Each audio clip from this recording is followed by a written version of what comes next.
Chapitre 378. Parabole des oiseaux et prédilection de Jésus pour les enfants. Un piège tendu par des ennemis juifs et une intervention de Claudia Procula. Le 6 février 1946. Jésus se trouve à Béthanie, somptueusement fleuri en ce beau mois de Nisan, serein, pur comme si la création avait été lavée de toute souillure. Mais il y est rejoint par les foules qui l'ont certainement cherché à Jérusalem et ne veulent pas partir sans l'avoir entendu. Elles souhaitent pouvoir emporter sa parole dans leur cœur. Il y a tant de fidèles que Jésus ordonne de les rassembler pour pouvoir les instruire. Les 12 et les 72 qui se sont regroupés à ce nombre ou à un nombre un peu moindre avec les nouveaux disciples qui se sont joints à eux ces derniers temps, se dispersent de tous côtés pour exécuter cet ordre. Pendant ce temps, dans le jardin de Lazare, Jésus prend congé des femmes et en particulier de sa mère. Sur son ordre, elle retourne en Galilée, accompagnée par Simon, fils d'Alphée, Jaïr, Alphée, époux de Sarah, Marziam, le mari de Suzanne et Zébédée. C'est le moment des salutations et des larmes. Il y aurait bien aussi un grand désir de ne pas obéir, un désir inspiré par leur amour pour le Maître. Mais plus grande encore est la force de leur amour parfait, car tout surnaturel, pour le Verbe très saint, et cette force les fait obtempérer en acceptant la pénible séparation. C'est Marie, la mère, qui parle le moins, mais son regard en dit plus long que les paroles de toutes les autres femmes réunies. Jésus interprète ce regard et la rassure, la console, la comble de caresses, s'il est jamais possible d'en combler une mère, et surtout cette mère qui n'est qu'amour et angoisse pour son fils persécuté. Et les femmes partent enfin, en se retournant encore pour saluer le Maître, leur fils, et les heureuses disciples judéennes qui restent encore avec le Maître. Elles ont souffert de devoir s'éloigner, soupire Simon le Zélote. Mais il est bon qu'elles soient parties, Simon. Tu prévois des jours tristes ? Agités pour le moins. Les femmes ne peuvent supporter la fatigue comme nous. D'ailleurs, maintenant qu'il y a un nombre à peu près égal de Judéennes et de Galiléennes, il est bon qu'elles soient séparées. Elles auront ma présence à tour de rôle et de même la joie de me servir. Et moi, j'aurai le réconfort de leur affection sainte. Entre-temps, la foule ne cesse d'augmenter. Le verger situé entre la maison de Lazare et celle qui appartenait à Simon le Zélote fourmille de monde. Il y en a de toutes les castes et de toutes les conditions, sans oublier des pharisiens de Judée, des membres du Sanhédrin et des femmes voilées. De la maison de Lazare sortent en groupe entourant une litière sur laquelle on transporte Lazare, les membres du Sanhédrin qui étaient en visite chez lui à Jérusalem pour le sabbat de la Pâque et d'autres encore. Au passage, il adresse à Jésus un geste et un sourire joyeux. Celui-ci lui rend sa politesse en suivant le petit cortège pour aller là où la foule l'attend. Les apôtres se joignent à lui. Judas, tout triomphant depuis quelques jours et dans les meilleures dispositions, regarde çà et là de ses yeux très noirs et brillants, et il glisse à l'oreille de Jésus les découvertes qu'il fait. « Regarde, il y a même des prêtres. Voilà, voilà, il y a aussi Simon du Sanhédrin et Helkias. Vois ce menteur, il y a à peine quelques mois, il disait de Lazare pis que prendre, et aujourd'hui, il lui rend hommage comme à un dieu. Et là-bas, Doro l'Ancien, et Trison. Tu remarques qu'il salue Joseph ?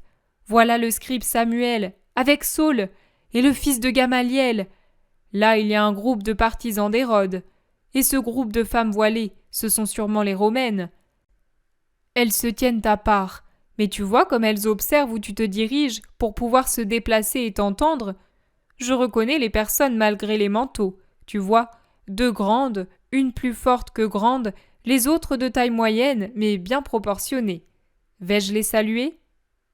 Non, elles viennent comme inconnues, comme des anonymes qui désirent entendre la parole du rabbi. C'est comme telles que nous devons les considérer. Comme tu veux, maître. Je pensais rappeler à Claudia sa promesse. Ce n'est pas nécessaire, et même dans le cas contraire, ne devenons jamais des quémandeurs, Judas. N'est-ce pas ? L'héroïsme de la foi doit se former au milieu des difficultés. Mais c'était pour Pour toi, maître. Et pour ton idée tenace d'un triomphe humain. Judas, ne te fais pas d'illusions, ni sur ma future façon d'agir, ni sur les promesses reçues. Tu crois à ce que tu te dis à toi-même, mais rien ne pourra changer la pensée de Dieu, que je sois rédempteur et roi d'un royaume spirituel. Judas ne réplique rien. Jésus est à sa place au milieu des apôtres. Lazare est couché sur sa litière presque à ses pieds. À peu de distance de lui, les disciples juives, à savoir les sœurs de Lazare, Élise, Anastasica, Jeanne avec les enfants, Analia, Sarah, Marcel, Niquet. Les Romaines, ou du moins celles que Judas a désignées ainsi, sont plus en arrière, presque au fond, mêlées à une foule de gens du peuple. Les membres du Sanhédrin, les pharisiens, les scribes, les prêtres sont, c'est inévitable, au premier rang. Mais Jésus les prie de laisser de la place pour 3 brancards sur lesquels gisent des malades. Jésus interroge ces derniers, mais il ne les guérit pas tout de suite. Pour présenter le sujet de son discours, Jésus attire l'attention de l'assistance sur le grand nombre d'oiseaux qui nichent dans les feuillages du jardin de Lazare et dans le verger où sont réunis les auditeurs. Observez-les, il y en a des indigènes et des exotiques, de toutes les espèces et de toutes les tailles. Et quand la nuit va tomber, ils seront remplacés par des oiseaux de nuit, eux aussi nombreux ici, bien qu'il soit facile de les oublier du seul fait que nous ne les voyons pas. Pourquoi tant d'oiseaux ici ? Parce qu'ils trouvent de quoi vivre heureux, le soleil, du repos, une nourriture abondante, des abris sûrs, des eaux fraîches. Et ils s'y rassemblent, venant de l'Orient et de l'Occident, du Sud et du Nord si ce sont des migrateurs, ou restant fidèles à cet endroit si ce sont des indigènes. Et quoi ? Les oiseaux seraient-ils supérieurs en sagesse aux fils de l'homme ? Beaucoup sont des enfants d'oiseaux maintenant morts, mais qui l'an passé, ou il y a encore plus longtemps, ont niché ici, où ils trouvaient ce qu'il leur fallait. Ils l'ont dit à leurs petits avant de mourir, ils ont indiqué cet endroit, et les petits, obéissant, y sont venus. Le Père qui est dans les cieux, le Père de tous les hommes, n'aurait-il donc pas dit à ses saints ces vérités, donné toutes les indications possibles pour le bien-être de ses enfants ? Toutes les indications, celles qui concernent le bien de la chair et celles qui concernent le bien de l'esprit. Or, que voyons-nous ? Ceci, on se rappelle, on transmet, on enseigne ce qui nous a été inculqué pour la chair, depuis les tuniques de peau que Dieu fit lui-même pour nos premiers parents, désormais dépouillés à leurs yeux du vêtement de l'innocence que le péché avait déchiré, jusqu'aux dernières découvertes faites par l'homme grâce aux lumières de Dieu. Mais en ce qui concerne l'esprit, ce qui a été indiqué, appris, commandé, n'est ni conservé, ni enseigné, ni pratiqué. Beaucoup de gens du temple murmurent, mais Jésus les calme d'un geste. Le Père, qui est bon à un point que l'homme ne saurait absolument pas imaginer, envoie son serviteur pour rappeler son enseignement, rassembler les oiseaux dans les lieux salutaires, leur donner une exacte connaissance de ce qui est utile et saint, et pour fonder le royaume où tout oiseau angélique, toute âme, trouvera grâce et paix, sagesse et salut. Et en vérité, je vous le dis, tout comme les oiseaux nés en ce lieu au printemps diront aux autres qui sont ailleurs, « Venez avec nous, il y a un bon endroit où vous jouirez de la paix et de l'abondance du Seigneur. » Et on verra la prochaine année de nouveaux oiseaux arriver ici. De la même façon, nous verrons affluer de partout, comme l'ont dit les prophètes, des âmes en grand nombre vers la doctrine venue de Dieu, vers le Sauveur, fondateur du royaume de Dieu. Mais à cet endroit, les oiseaux diurnes se mêlent aux oiseaux de nuit, aux rapaces, capables de semer la terreur et la mort parmi les bons petits oiseaux. Ces perturbateurs sont ainsi, depuis des années, des générations. Rien ne peut les dénicher parce que leurs œuvres se font dans les ténèbres et à des endroits où l'homme ne peut pénétrer. Avec leur œil glacial, leur vol silencieux, leur voracité, leur cruauté, ils agissent dans les ténèbres et étant impurs, répandent impureté et douleur. À qui les comparerons-nous ? À tous ceux qui, en Israël, ne veulent pas accepter la lumière venue pour éclairer les ténèbres, la parole venue pour enseigner, la justice venue pour sanctifier. Pour eux, c'est inutilement que je suis venu, et même, pour eux, je suis cause de péché parce qu'ils me persécutent et persécutent mes fidèles. Que dirais-je alors? Ce que j'ai déjà répété bien des fois. Beaucoup viendront de l'Orient et de l'Occident et siégeront avec Abraham et Jacob dans le royaume des cieux. Mais les fils de ce royaume seront jetés dans les ténèbres extérieures. Les fils de Dieu dans les ténèbres? Tu blasphèmes! Crie l'un des membres du Sanhédrin qui lui sont opposés. C'est le premier jet de bave des reptiles restés trop longtemps muets et qui ne peuvent plus se taire parce que leur venin les étouffe. Pas les fils de Dieu, répond Jésus. C'est toi-même qui l'as dit. Tu viens de déclarer « Les fils de ce royaume seront jetés dans les ténèbres extérieures ». Et je le répète, les fils de ce royaume-ci, du royaume où la chair, le sang, l'avarice, la fraude, la débauche, le crime sont maîtres. Mais ce n'est pas mon royaume. Le mien, c'est le royaume de la lumière. Le vôtre est celui des ténèbres. Au royaume de la lumière viendront de l'Orient et de l'Occident, du Midi et du Nord, les esprits droits, même ceux qui sont actuellement pour Israël des païens, des idolâtres, des gens méprisables. Et ils vivront dans une sainte union avec Dieu, après avoir accueilli en eux la lumière de Dieu, en attendant de monter vers la vraie Jérusalem, où il n'y a plus ni larmes ni douleur, et surtout plus de mensonges. Le mensonge dirige actuellement le monde des ténèbres et remplit ses enfants au point qu'ils n'entrent pas en eux le moindre rayon de la lumière divine. Ah, que les nouveaux fils viennent prendre la place des fils renégats, qu'ils viennent, et quelle que soit leur provenance, Dieu les illuminera et ils régneront dans les siècles des siècles. « Tu as parlé pour nous insulter !» crient les Juifs ennemis. « J'ai parlé pour dire la vérité. » Ton pouvoir réside dans ta langue dont tu te sers, tel un nouveau serpent, pour séduire les foules et les dévoyer. Mon pouvoir réside dans la puissance qui me vient de mon union avec mon Père. Blasphémateur! Crient les prêtres. Sauveur, toi qui gis à mes pieds, de quoi souffres-tu? Tout enfant, j'ai eu la colonne vertébrale brisée, et depuis 30 ans, je suis sur le dos. Lève-toi et marche. Et toi, femme, de quoi souffres-tu? Mes jambes pendent, inertes, depuis que celui qui me porte avec mon mari a vu le jour. Elle montre un adolescent d'au moins 16 ans. Toi aussi, lève-toi et loue le Seigneur. Quant à cet enfant, pourquoi ne marche-t-il pas tout seul? Parce qu'il est né idiot, sourd, aveugle, muet, c'est un tas de chair qui respire, répondent ceux qui accompagnent le malheureux. Au nom de Dieu, reçois l'intelligence, la parole, la vue et l'ouïe. Je le veux. Après avoir accompli le 3e miracle, il se tourne vers ceux qui lui sont hostiles. Qu'en dites-vous? Miracle douteux. Pourquoi ne guéris-tu pas ton ami et défenseur alors, si tu peux tout? Parce que ce n'est pas la volonté de Dieu. Ha ha! Bien, Dieu, voilà une excuse commode. Si nous t'amenions un malade, ou plutôt 2, les guérirais-tu? Oui, s'ils le méritent. Dans ce cas, attends-nous. Et ils s'en vont vivement en ricanant. Maître, attention, ils te tendent quelques pièges, préviennent plusieurs. Jésus fait un geste comme pour dire « Laissez-les faire », et il se penche pour caresser des enfants qui, tout doucement, quittant leurs parents, se sont approchés de lui. Quelques mères les imitent pour lui amener des enfants dont la marche n'est pas sûre ou qui sont encore au sein. « Bénis nos enfants, toi qui es béni, pour qu'ils soient des amis de la lumière », demandent les mères.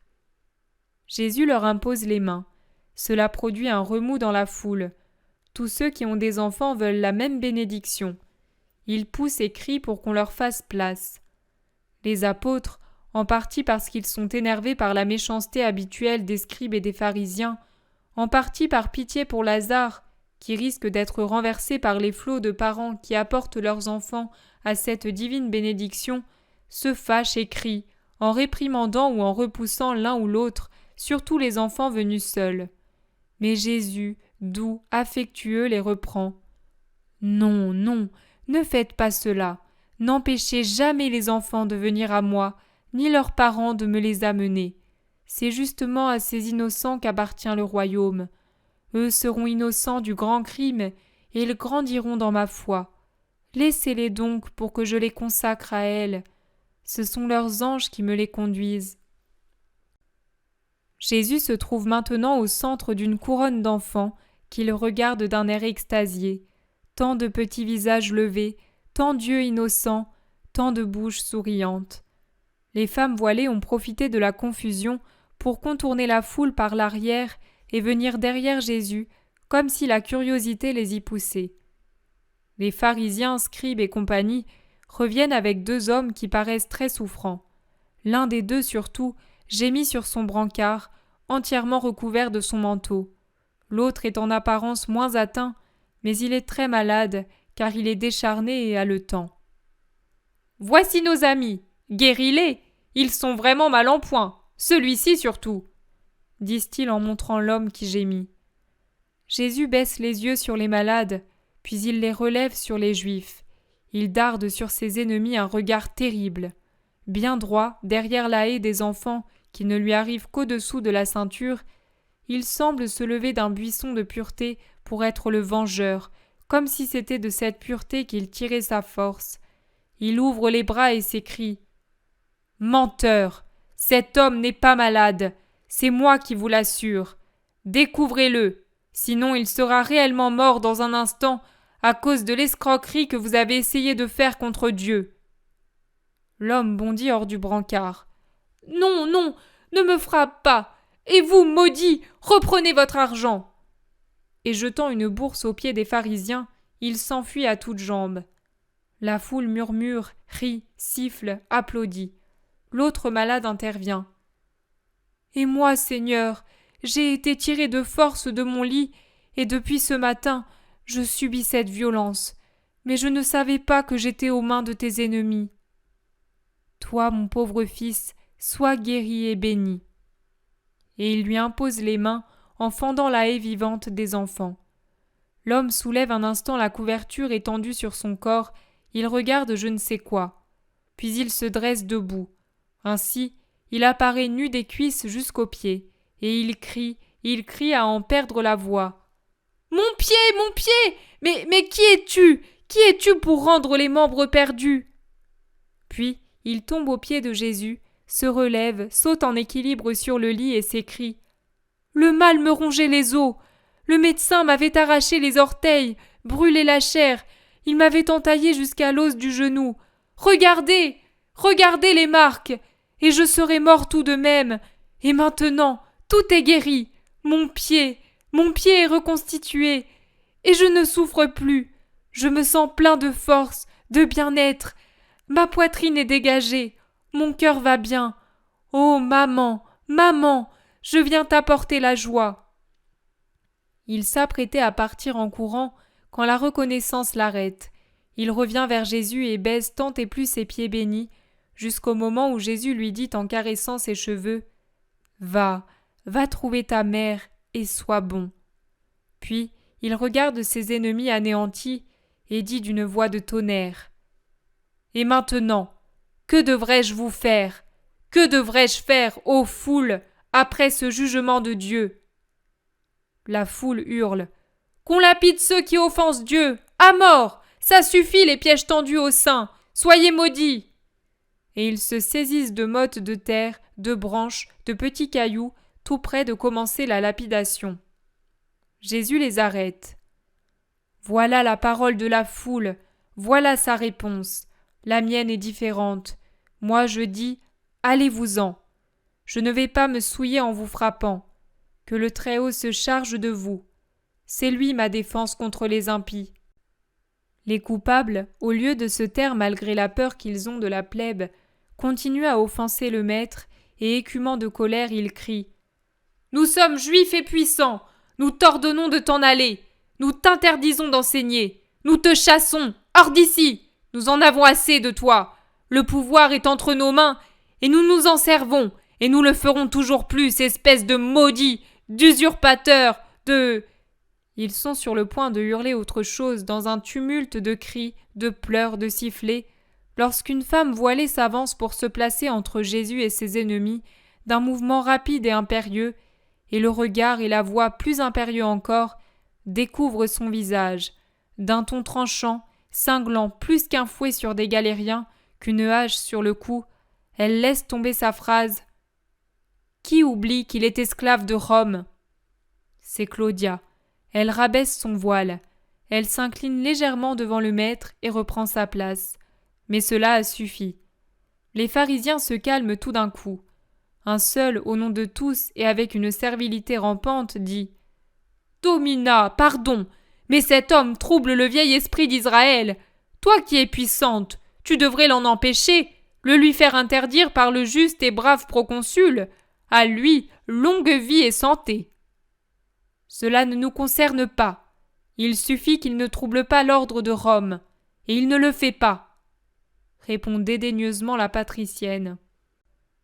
Elle donne un ordre sec à ses compagnes, et elle s'éloigne vers un bouquet d'arbres qui est au bout du sentier, derrière lequel elles disparaissent, pour reparaître sur le char couvert qui grince, et dont Claudia fait descendre tous les rideaux. Les Juifs, pharisiens, scribes et compagnie reviennent à l'attaque. « Tu es content de nous avoir fait insulter ?» demande-t-il. Dédaigneuse, la foule hurle. Joseph, Nicodème et tous ceux qui se sont montrés amis, et avec eux sans s'y unir mais avec les mêmes réflexions, se trouve le fils de Gamaliel, tous sentent le besoin d'intervenir en blâmant les autres qui dépassent la mesure. La discussion passe des ennemis de Jésus aux deux groupes opposés, en laissant de côté celui qui est le plus intéressé. Jésus écoute en silence, les bras croisés, mais je crois qu'il dégage une force pour retenir la foule, et particulièrement les apôtres qui deviennent rouges de colère. « Nous devons nous défendre et défendre notre peuple !» s'écrie un énergumène juif. « On en a assez de voir les foules fascinées à sa suite !» vocifère un autre. « C'est nous les puissants, nous seuls, il n'y a que nous que l'on doive écouter et suivre !» claironne un scribe. « Qu'ils partent d'ici, Jérusalem est à nous !» braille un prêtre rouge comme une pivoine. À leur tour, ceux du parti opposé et plusieurs de la foule ripostent. « Vous êtes des perfides, vous êtes plus qu'aveugles. Les gens vous abandonnent parce que vous le méritez. Soyez saints si vous voulez qu'on vous aime. Ce n'est pas en commettant des injustices que l'on conserve le pouvoir, car il s'appuie sur l'estime du peuple pour ceux qui le gouvernent. » Jésus impose le silence et quand il est établi, reprend. La tyrannie et les contraintes ne peuvent changer les affections et les conséquences du bien reçu. Moi, je récolte ce que j'ai donné, l'amour. Vous, par vos persécutions, vous ne faites qu'accroître cet amour qui veut me dédommager de votre manque d'amour. Ne savez-vous pas, avec toute votre sagesse, que persécuter une doctrine ne sert qu'à accroître sa puissance, surtout quand elle correspond dans les faits à ce qui est enseigné ? Écoutez l'une de mes prophéties, hommes d'Israël. Plus vous persécuterez le rabbi de Galilée et ses disciples, en essayant d'anéantir par la tyrannie sa doctrine qui est divine, plus vous la rendrez prospère et plus elle s'étendra dans le monde. Chaque goutte de sang des martyrs que vous ferez, en espérant triompher et régner par vos lois et vos préceptes corrompus et hypocrites qui ne correspondent plus à la loi de Dieu, chaque larme des saints que vous piétinez sera une semence de futurs croyants, et vous serez vaincus lorsque vous vous croirez triomphateurs. Allez-vous-en, moi aussi je m'en vais. Que ceux qui m'aiment me cherchent aux frontières de la Judée et au-delà du Jourdain, ou qu'ils m'y attendent, car les déplacements du Fils de l'homme seront rapides comme l'éclair qui court de l'Orient à l'Occident, jusqu'au moment où il montera sur l'autel et sur le trône, pontife et nouveau roi, et s'y tiendra solidement en présence du monde, de la création et des cieux, dans l'une de ces si nombreuses épiphanies que seuls les bons savent comprendre. Les pharisiens hostiles sont partis avec leurs compagnons. Les autres restent. Le fils de Gamaliel mène un combat intérieur pour venir à Jésus, mais finalement, il s'éloigne sans mot dire. « Maître, tu ne nous haïras pas sous prétexte que nous sommes des mêmes castes ?» demande Éléazar. Je ne frappe jamais d'anathème un individu parce que sa classe est coupable. Ne crains rien, répond Jésus. Désormais, ils vont nous haïr, murmure Joachim. C'est un honneur pour nous d'être haïs, s'exclame Jean, le membre du Sanhédrin. Que Dieu fortifie ceux qui vacillent et bénisse les forts. Je vous bénis tous au nom du Seigneur. Et les bras ouverts, il donne la bénédiction de Moïse à toute l'assistance. Puis il fait ses adieux à Lazare et à ses sœurs, à Maximin, aux femmes disciples, et il se met en marche. Les vertes campagnes qui bordent la route en direction de Jéricho l'accueillent dans leur verdure que rougit un coucher de soleil fastueux.